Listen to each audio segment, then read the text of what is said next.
Oke. Assalamualaikum warahmatullahi wabarakatuh. Waalaikumsalam warahmatullahi wabarakatuh. Selamat pagi semuanya. Selamat pagi. Pagi, Pak. Alhamdulillah sehat. Alhamdulillah sehat. Hari ini ya Susma, Pak.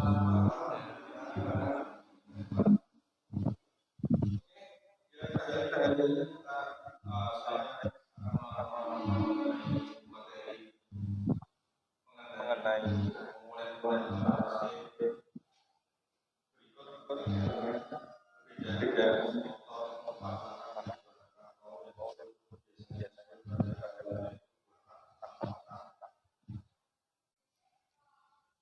sebelum membahas ke sana, kalian apakah sudah mengetahui perbedaan antara motor 4 tak dan 2 tak? Belum, Pak. Sudah, tapi sedikit-sedikit, Pak. Belum. Satu pertanyaan muncul dari saya untuk Mbak Arita ya. Berangkat dari rumah tadi. Kayak motor, Pak. Motornya sudah tahu itu masuk golongan 2 tak atau 4 tak belum? Belum tahu. Karena belum tahu kita tadi masih sedikit jelas. Nanti setelah bahasan ini diharapkan bisa mengetahui atau mengidentifikasi kendaraan yang digunakan pada hari ini itu atau masuk golongan dari 4 tak atau 2 tak. Oke, masuk ke presentasi saya.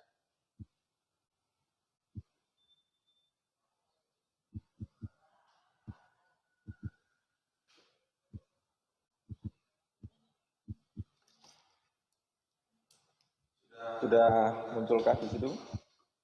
Sudah, Pak. Sudah, Pak.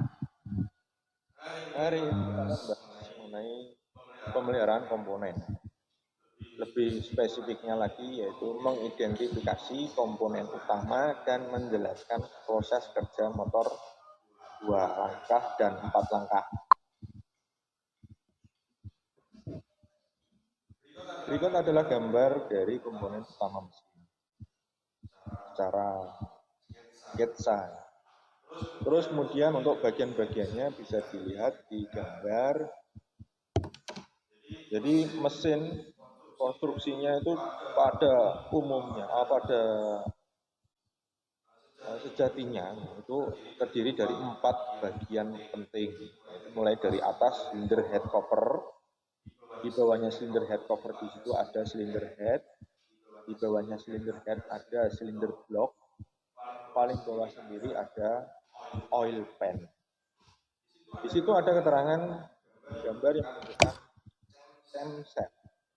Camshaft itu kalau bahasa Indonesianya adalah poros knob. Poros knob berada di silinder head. Terus kemudian di bawahnya ada piston. Gambar piston kalau bahasa bengkel itu namanya shaker. Ada yang itu shaker, ada yang itu piston. Terus kemudian untuk posisi piston itu ada di dalam silinder block.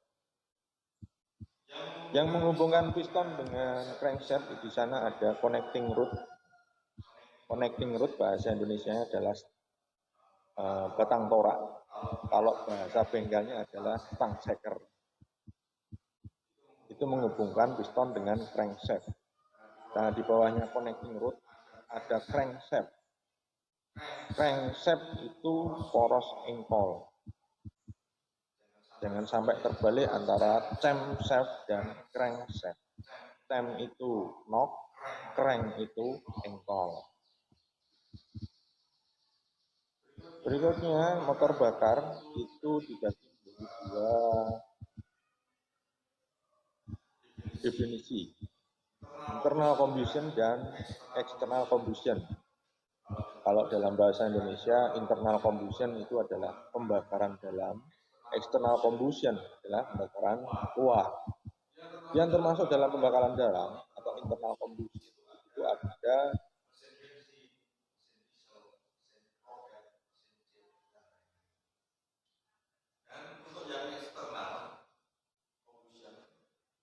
dapat mesin uap, nuklir, mesin turbin uap, dan lain-lain. Nah, dari sini kalian pasti sudah bisa membayangkan letak posisi pembakaran.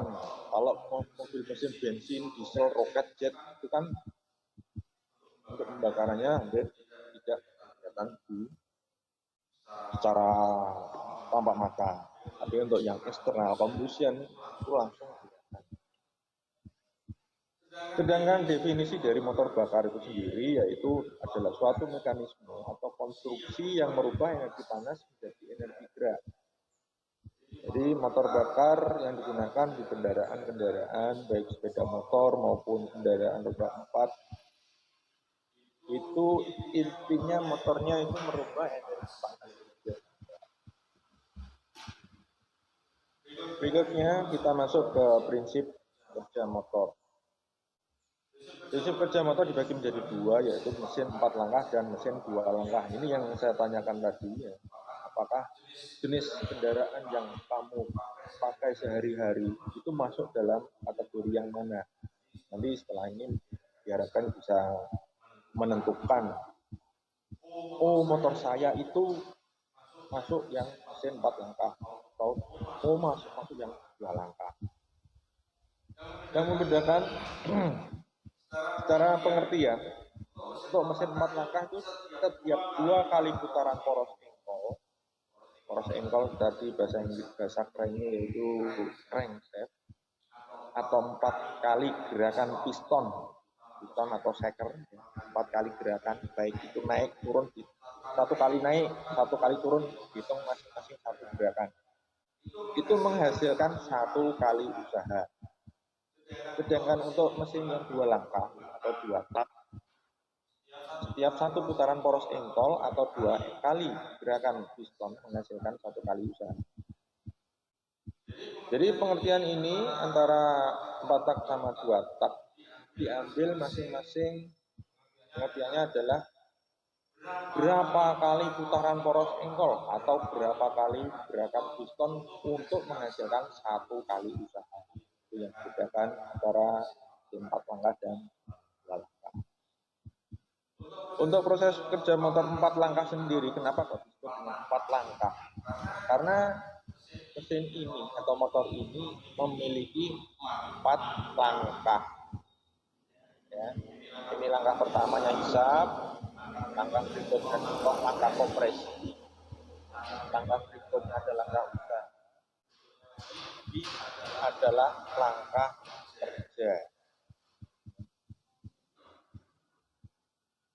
Mohon maaf, karena ini langkah usaha. Langkah usaha ini disebut langkah kerja. Kemudian yang terakhir adalah langkah buang, exhaust stroke, langkah buang. Kembali ke langkah yang pertama, yaitu langkah hisap. Apa yang terjadi pada mesin pada langkah hisap ini, pada motor 4 langkah? Bisa lihat di gambar, di situ ada 2 katup bagian atas. Katup yang sebelah kiri itu katup hisap, yang sebelah kanan katup yang membuka, ya. Katup membuka atau turun ke bawah itu katup hisap. Yang satunya lagi adalah katup buang. Terus yang ada panahnya itu piston bergerak turun ke bawah. Bergerak turun ke bawah. Katup hisapnya terbuka, otomatis menghisap campuran bahan bakar dan udara masuk ke dalam ruang bakar. Nah, sampai sini disebut proses langkah hisap. Jadi pergerakan piston dari TMA ke TMB. TMA itu titik mati atas dan TMB adalah titik mati bawah. Katup hisapnya terbuka, menghisap campuran bahan bakar dan udara. Di situ keterangannya masukkan udara, campuran bahan bakar. Terus langkah berikutnya itu langkah kompresi. Dilihat dari gambar. Kedua katupnya tertutup. Piston bergerak dari bawah ke atas. Campuran bahan bakar dan udara tadi yang sudah masuk ke ruang bakar kemudian dimanfaatkan hingga memperoleh panas Nanti pada langkah berikutnya adalah percikan minyak api dari busi untuk meledakkan campuran dan bahan bakar dan udara tadi yang dimanfaatkan agar bisa meledak. Ledakannya ini nanti digunakan untuk mendorong piston untuk turun ke bawah, mendorong dilanjutkan ke poros engkol sehingga bisa membuat putaran. Langkah berikutnya yaitu langkah usaha. Langkah usaha lihat dari gambar dulu. Kedua katup masih tertutup. Pergerakan piston dari atas ke bawah, dari TMA ke TMB. Karena ada dorongan dari efek ledakan tadi, antara ledakan antara campuran bahan bakar dan udara, dia mengakibatkan piston terdorong ke bawah, yang akan diteruskan oleh connecting rod, kemudian memutar poros engkol. Poros engkol nanti yang akan dilanjutkan ke kopling, gardan, terus kemudian ke roda.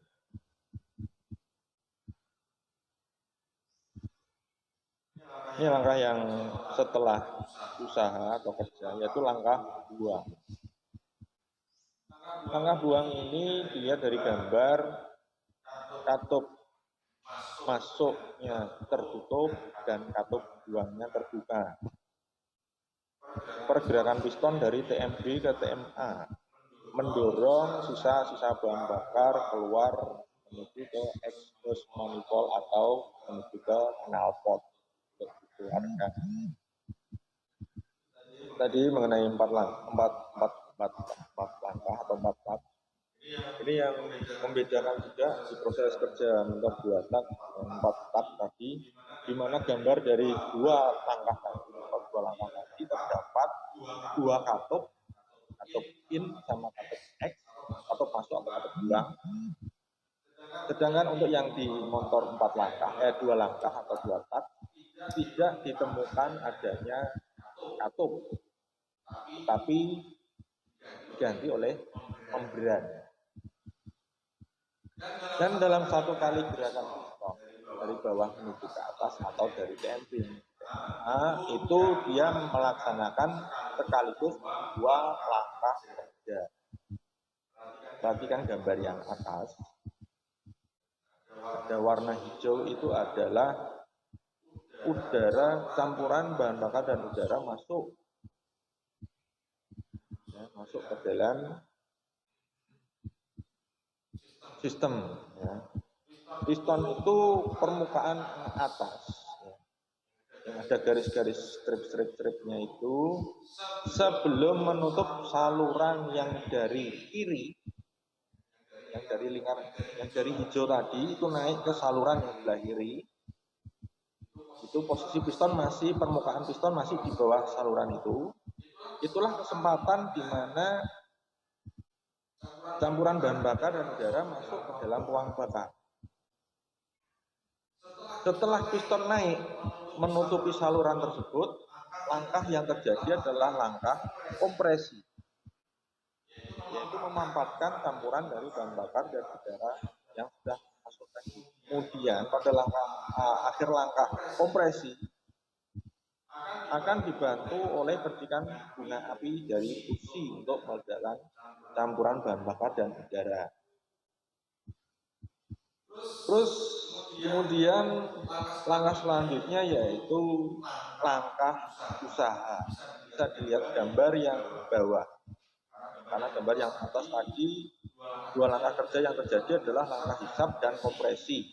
Hisap dulu baru kompresi, bukan kompresi dulu baru hisap, ya salah ya. Harusnya hisap dulu baru kompresi, setelah kompresi baru usaha lalu buang. Itu urutannya. Lanjut ke langkah usaha yang bagian bawah, gambar bagian bawah.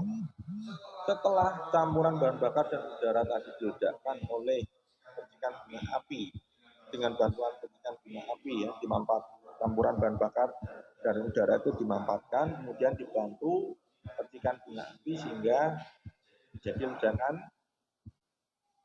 Ledakan ini tadi mengakibatkan daya dorong piston dari atas dari TM A menuju ke TM B. Pada saat dari atas menuju ke TM B, sebelum membuka saluran buang, itulah terjadi langkah permukaan piston belum sampai membuka saluran buang. Itu disebut langkah usaha. Akan tetapi kalau sudah membuka saluran buang, langkah tersebut sudah masuk ke langkah buang. Nah, kurang lebih penjelasan dari motor 4 langkah sama 2 langkah seperti itu tadi. Dan untuk ciri-cirinya yang membedakan motor 4 langkah dan 2 langkah secara visual atau secara kita menggunakan baik itu indera kita, baik itu mata maupun telinga, dari suara knalpot itu sudah beda. Kenapa kok saya menggunakan indera mata dan telinga? Indera mata kita bisa melihat apakah ada campuran oli samping pada kendaraan tersebut. Kalau ada, berarti itu masuk dari golongan motor 2 langkah. Nah, untuk yang indera pendengaran itu bisa membedakan suara dari knalpot.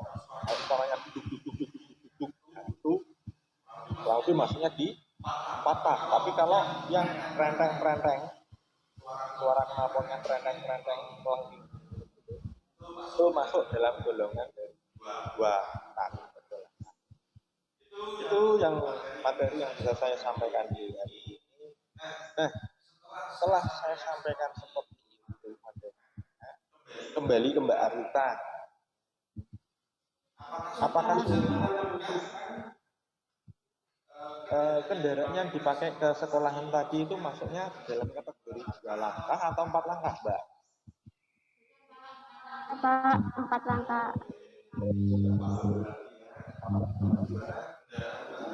Salita tidak ditemukan oli samping dan suara knalpotnya pun tidak renteng gitu. Bisa dipahami ya Mas Heri, Mas Ajam? Ya, Pak.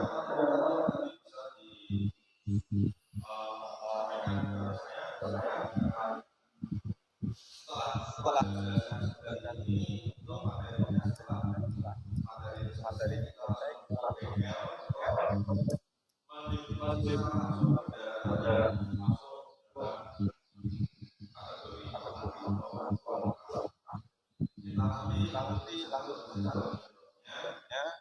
jadi untuk presentasi kali ini atau untuk materi kali ini saya cukupkan sekian. Setelah ini saya tutup, saya bubarkan. Silakan langsung menuju ke workshop atau bengkel. Terima kasih. Ya, saya akhiri. Assalamualaikum warahmatullahi wabarakatuh. Waalaikumsalam warahmatullahi wabarakatuh.